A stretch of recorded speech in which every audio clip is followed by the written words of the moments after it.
To make sure that you're served, though, because I really came here to serve, is I put some tapes in your box, but I want you to know that if you want to use net time, I call it no extra time, to learn some of these things and use them at a deeper level, if you call my office and you're from TED, you're on the list, you can get any product I have, there's no charge for it. And if you ever want to come to a seminar, I'd love to have you as my guest as well for something in more depth. I hope it doesn't just sound like philosophy since we can't do the interaction at the same level, although I hope you'll participate with me a bit. The bottom line of why I'm here is that I'm really in a position, I'm not here to motivate you, obviously, you don't need that. And a lot of times that's what people think I do, and it's the furthest thing from it. What happens though is people say to me, well, I don't need any motivation. And I say, well, that's interesting, that's not what I do.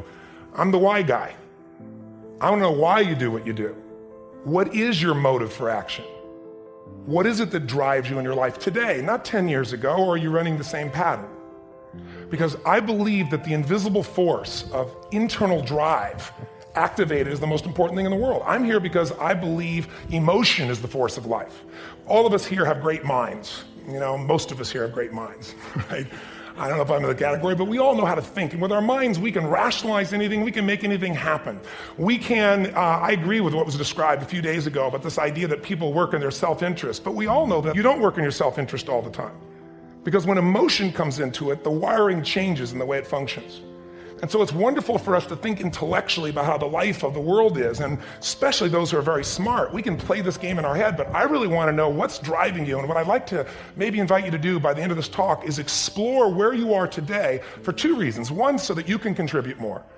And two, so that hopefully we can not just understand other people more, but maybe appreciate them more and create the kinds of connections that can stop some of the challenges that we face in our society today. They're only going to get magnified by the very technology that's connecting us, because it's making us intersect. And that intersection doesn't always create the view of everybody now understands everybody and everybody appreciates everybody. So I've had an obsession basically for 30 years. And that obsession has been what makes the difference in the quality of people's lives? What makes a difference in their performance? Because that's what I got hired to do. I got to produce the result now. That's what I've done for 30 years. I get the phone call when the athlete is burning down on national television and they were ahead by 5 strokes and now they can't get back on the course. And I got to do something right now to get the result or nothing matters. Great. You know, and you're useless and horrible, so you'll probably only hit it with about 70% accuracy, but that beats the hell out of 0. Right? And if you hit it even with 50% accuracy, another rule is, well, aim for 51% the next week, or 50.5% for God's sake, or because you're going to hit that position where things start to loop back positively and spiral you upward. Stop doing the things that you know are wrong that you could stop doing. Right? So it's a fairly limited attempt. First of all, we're not going to say that you know what the good is or what the truth is in any ultimate sense.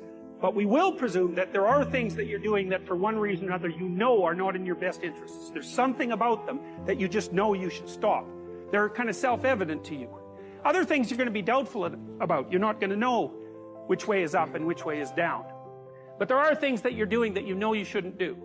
Now, some of those you won't stop doing for whatever reason. You don't have the discipline, or maybe there's a secondary payoff, or you don't believe it's necessary, or it's too much of a sacrifice, or you're angry or resentful or afraid, who knows. So forget about those for now.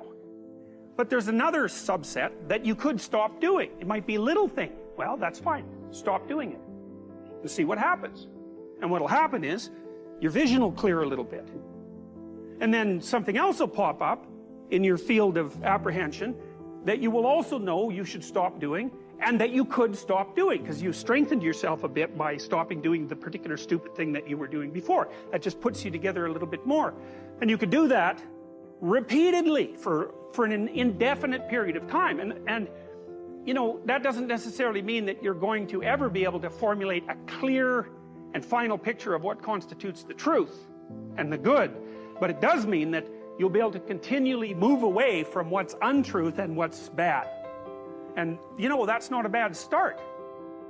You know, I can't sleep at night because I'm thinking about something, and usually what I'll do is go write it down. I have some writing to do, so I get up and I go write down what I'm thinking, and that usually does the trick.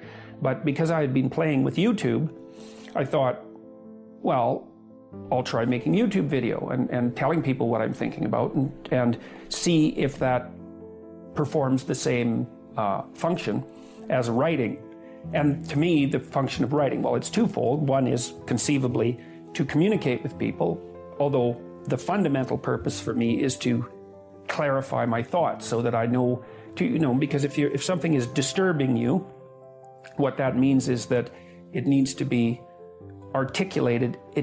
It's the emergence of unexplored territory, something that disturbs you. That's the right way to think about it. It's unmapped territory that's manifesting itself.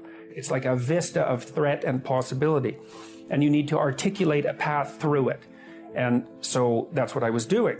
It's like I was thinking, well, this is bothering me, and this seems to be why, and here's what I think is going on, and so I made the videos, and in some sense, I didn't think anything more of it. You don't have to necessarily have done anything wrong for things to get completely out of control.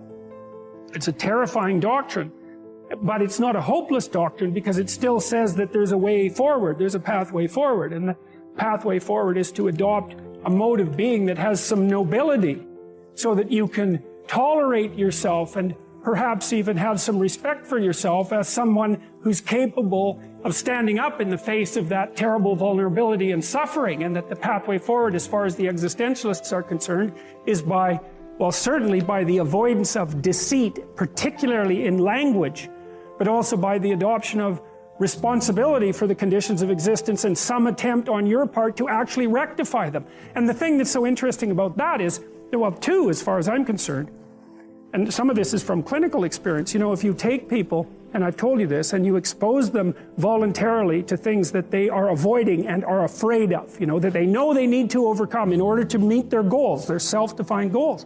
If you can teach people to stand up in the face of the things they're afraid of, they get stronger.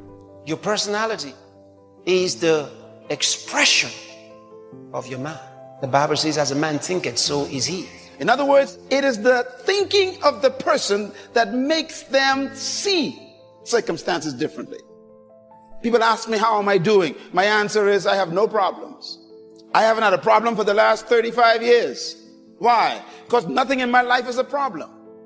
The word problem is a human definition of an opportunity to grow. If you call it a problem, it's a negative. If you see it as an opportunity, it becomes a positive. How do you think? Write this down. Attitude is a product of belief. You cannot have an attitude beyond your belief. So your attitude comes from your belief system. The lion is the king because of what he believes about himself and what he believes about the elephant and the giraffe. He believes that they are lunch, and he believes he can eat them. His belief system controls the whole situation when they meet.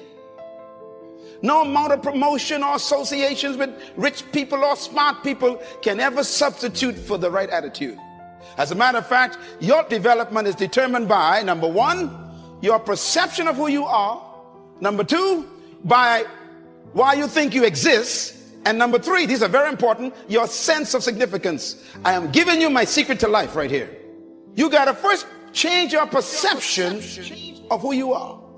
And that starts with a belief system. Secondly, you must change your perception of why you think you exist. And number three, your sense of significance. Once you discover, no matter where you are right now, it doesn't matter. I don't care what situation you're in now, where you're working, or what situation you're in. If you get these three things to come alive, number one, your perception of who you are. You've got to change it. And most of our perceptions are other people's concepts of us, and therefore we don't have self-concept, we got other concept. What is your perception of who you are? And the second one, why do you think you exist? You got to discover that you were born for something, some reason. There's some purpose for your life. If you don't discover that, you'll always have a job, and we'll bury you in an average grave with an average tombstone. And you must develop a sense of significance in your life. Discover that you are important to the human race. You are important to the world. You are important to your universe.